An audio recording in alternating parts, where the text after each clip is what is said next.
started streaming this morning at around 10 o'clock. In lieu of an episode of Far Verona, I started playing Alien Isolation. It's been really fun. If you got to tune in and watch it, I guess yesterday, I hope you enjoyed it. I hope you'll tune in again for more. And as a result of streaming for almost 8 hours straight without really taking any kind of break or doing anything, I find myself at the end of the day pretty worn down and in need of a break, in need of a little bit of a rest. And I thought, like before, I might use this as an opportunity to do a little bit more reading. Now, normally I wouldn't do the same content or similar content like that for both vlogs. I've done this before, but, you know, everybody seemed really into it, and it was a nice, relaxing experience for me, and I figured it probably wouldn't hurt to do another chapter. So I thought I would present to you this evening Chapter 2 of Pattern Recognition. In this chapter, there's a bit that I really like, and I think you'll be able to pick out why. I also have a story I want to tell about this chapter, but we'll do that after. So stick around afterwards, and I'll try to remember to tell you that story. So, William Gibson's Pattern Recognition, Chapter 2, subtitled Bitch. CPUs for the meeting, reflected in the window of a Soho specialist in mod paraphernalia, are a fresh fruit t-shirt, her black Buzz Rickson's MA1, an anonymous black skirt from a Tulsa thrift, the black leggings she'd worn for Pilates, black Harajuku schoolgirl shoes. Excuse me. It's dusty in my house. Her purse analog is an envelope of black East German laminate, purchased on eBay. If not actual Stasi issue, then well in the ballpark. She sees her own gray eyes pale in the glass, and beyond them, Ben Sherman shirts and fishtail parkas, cufflinks in the form of the RAF roundel that mark the wings of Spitfires. CPUs, case pollard units. That's what Damien calls the clothing she wears. CPUs are either black, white, or gray, and ideally seem to have come into this world without human intervention. What people take for relentless minimalism is a side effect of too much exposure to the reactor cores of fashion. This has resulted in a remorseless paring down of what she can and will wear. She is literally allergic to fashion. She can only tolerate things that could have been worn to a general lack of comment during any year between 1945 and 2000. She's a design-free zone, a one-woman school of anti, whose very austerity periodically threatens to spawn its own cult. Around her, the bustle of Soho. A Friday morning building toward boozy lunches and careful chatter in all these restaurants. To one of which, Charlie Don't Surf, she'll be going for an obligatory post-meeting meal, but she feels herself tipping back down into a miles-long trough of jet lag, and knows that that is what she must surf now, her lack of serotonin, the delayed arrival of her soul. She checks her watch and heads down the street towards Blue Ant, whose premises until recently were those of an older, more linear sort of agency. The sky is a bright gray bowl, crossed with raveled contrails, and as she presses the button to announce herself at Blue Ant, she wishes she'd brought her sunglasses. Seated now opposite Bernard Stone Street, familiar from Blue Ant's New York operation, she finds him pale and freckled as ever, with carroty hair upswept in a weird Aubrey Beardsley flame motif that might be the result of his having slept on it that way, but is more likely the work of some exclusive barber. He's wearing what Case takes to be a Paul Smith suit, more specifically the 118 jacket and the 11T trouser, cut from something black. In London, his look seems to be about wearing many £1,000s worth of garments that appear to have never been worn before having been slept in the night before. In New York, he prefers to look as though he's just been detailed by a tight scrum of specialists. Different cultural parameters. On his left sits Dorothea Benedetti, her hair scraped back from her forehead with a haute nerd intensity that Case suspects means business and trouble both. Dorothea, whom Case knows glancingly from previous and minor business in New York, is something fairly high up in the graphics design partnership of Heinze and Pfaff. She's flown in this morning from Frankfurt to present H&P's initial shot at a new logo for one of the world's two largest manufacturers of athletic footwear. Big End has defined a need for this maker to re-identify in some profound but so far unspecified way. Sales of athletic shoes, trainers, here in Mirror World, are tanking big time, and the skate shoes that had already started to push them under aren't doing very well either. Case herself has been tracking the street-level emergence of what she thinks of as urban survival footwear, though this is, so far, at the level of consumer repurposing. She has no doubt commodification will soon follow identification. The new logo will be this firm's pivot into the new century, and Case, with her marketable allergy, has been brought over to do in person the thing which she does best. That seems odd to her, or if not odd, archaic. Why not teleconference? There may be so much at stake, she supposes that security is an issue, but it's been a while now since business has required her to leave New York. Whatever, Dorothea's looking serious about it. Serious as cancer. On the table in front of her, perhaps a millimeter too carefully aligned, is an elegant gray cardboard envelope, 15 inches on a side, bearing the austere yet whimsical logo of Heinze and Pfaff. It is closed with one of those expensively archaic fasteners consisting of a length of cord and 2 small brown cardboard buttons.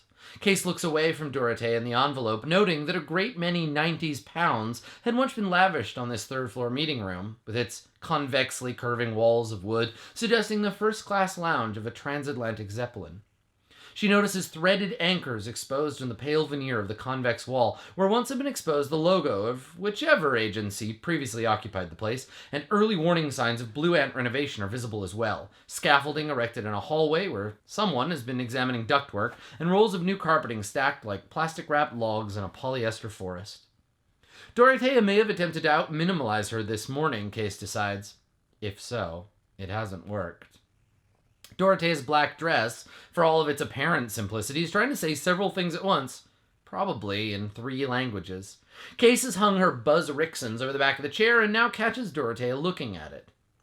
The Rixons is a fanatical museum-grade replica of a US MA-1 flying jacket, as purely functional and iconic a garment as the previous century produced. Dorothea's slow burn is being accelerated, Case suspects, by her perception that Case's MA-1 trumps any attempt at minimalism, the Rixons having been created by Japanese obsessives driven by passions having nothing to do with anything remotely like fashion. Case knows, for example, that the characteristic wrinkled seams down either arm were originally the result of sewing with pre-war industrial machines that rebelled against the slippery new material nylon. The makers of the Rixons have exaggerated this, but only very slightly, and done 100 other things, very tiny, as well. So their product had become, in some very Japanese way, the result of an act of worship. It's an imitation, more real somehow than that which it emulates. It's easily the most expensive garment Case owns and would be virtually impossible to replace. You don't mind? Stone Street, producing a pack of cigarettes called Silk Cut, which Case, never a smoker, thinks of as being somehow the British equivalent of the Japanese Mild 7, 2 default brands of creatives. No, says Case, please do. There's actually an ashtray on the table, a small one, round and perfectly white, as archaic a fixture in America in the context of a business meeting as would be one of those flat and filigreed absinthe trowels. But in London, she knew, you might encounter those as well, though she'd never seen one at a meeting. Dorothea, offering the pack but not to Case. Dorothea declining. Stone Street puts a filter tip between his tidily mobile lips and takes out a box of matches that Case assumes were acquired in some restaurant the night before. The matchbooks look nearly as expensive as Dorothea's grey envelope. He lights up. Sorry we had to haul you over for this, Case, he says. The spent match makes a tiny ceramic sound when he drops it into the ashtray. It's what I do, Bernard, Case says. You look tired, says Dorothea. 4 hours difference, smiling with only the corners of her mouth. Have you tried those pills from New Zealand? Stone Street asks. Case remembers that his American wife, once the ingenue in a short-lived X-Files clone, is the creator of an apparently successful line of vaguely homeopathic beauty products. Jacques Cousteau said that jet lag was his favorite drug. Well, Dorothea looks pointedly at the H&P envelope. Stone Street blows a stream of smoke. Well, yes, I suppose we should. They both look at Case. Case looks Dorothea right in the eye. Ready when you are. Dorothea unwinds the cord from beneath the cardboard button nearest Case, lifts the flap, reaches in with thumb and forefinger. There is a silence. Well then, Stone Street says and stubs out his silk cut. Dorothea removes an 11-inch square of artboard from the envelope. Holding it at the upper corners between the tips of perfectly manicured forefingers, she displays it to Case.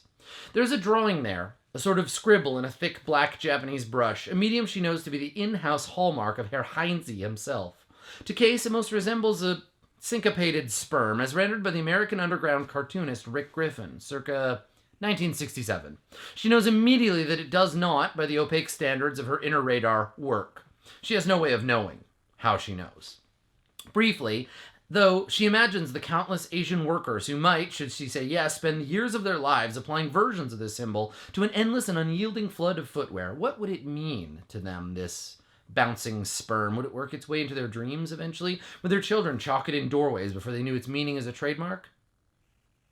No, she says. Stone Street sighs. Not a deep sigh. Dorothea returns the drawing to its envelope but doesn't bother to reseal it. Case's contract for a consultation of this sort specifies she absolutely not be asked to critique anything or provide creative input of any sort. She's there to serve as a very specialized piece of human litmus paper.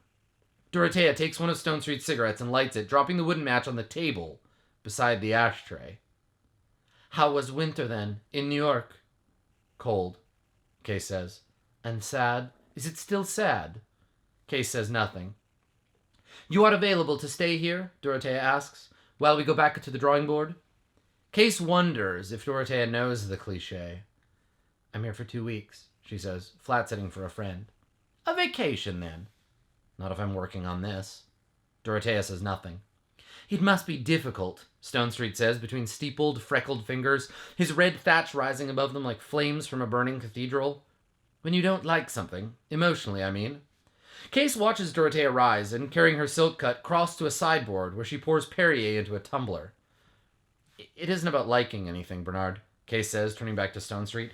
It's like that roll of carpet there. It's either blue or it's not. Whether or not it's blue isn't something I have any emotional investment in. She feels bad energy brush past her as Dorothea returns to her seat.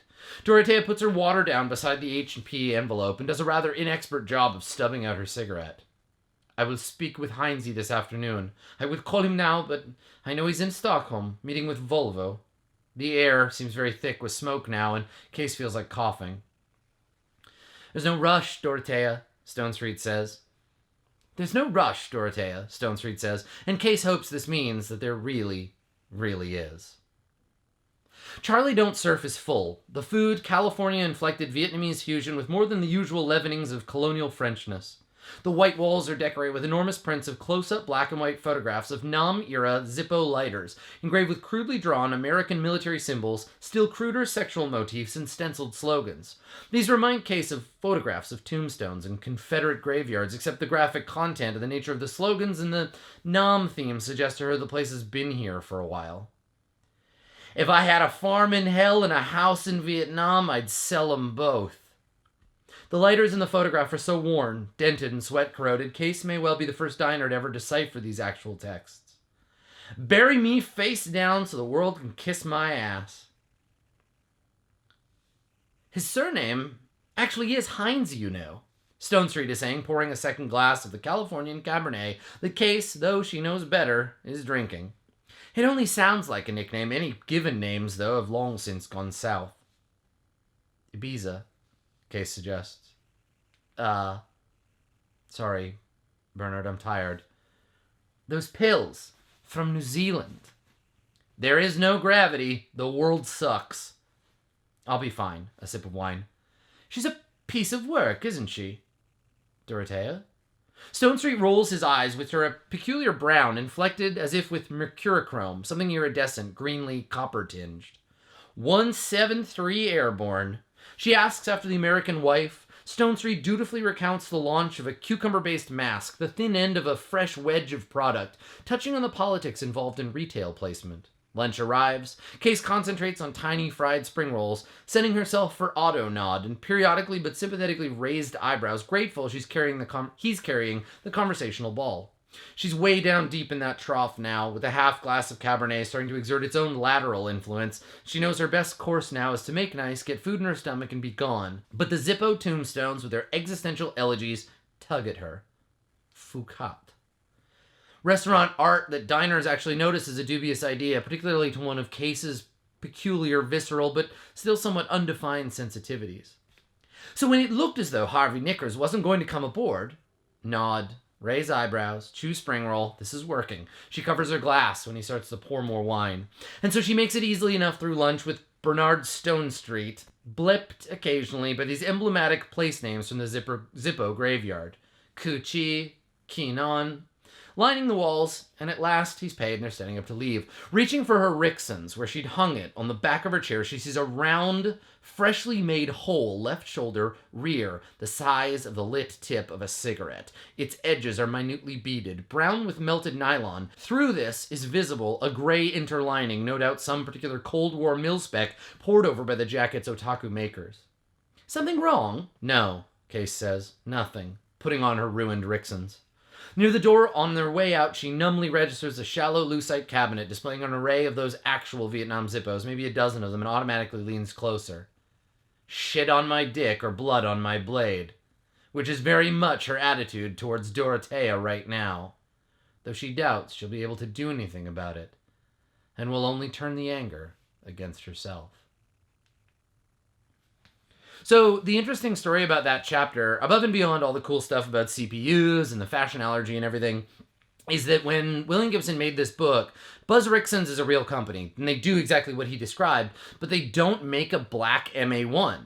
So he made that up for the book and described it using the company and their protocols, and when Buzz Rixon's found out about the black MA1, they made one, called it the William Gibson MA1, and now sell it for $800. Apparently it's quite a lovely jacket.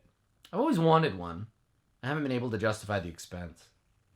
Anyway, thanks for listening to me read to you from my favorite book. I hope it was nice. I feel calm and relaxed and kind of hungry, so I'm going to go and edit this vlog and get a snack, and I hope you have a lovely rest of your day. And if you're watching this in the morning, come on by the Twitch channel. I'm pretending to be H.R. Giger and doing bad accents. And if you're watching this well after the fact, thanks. Bye.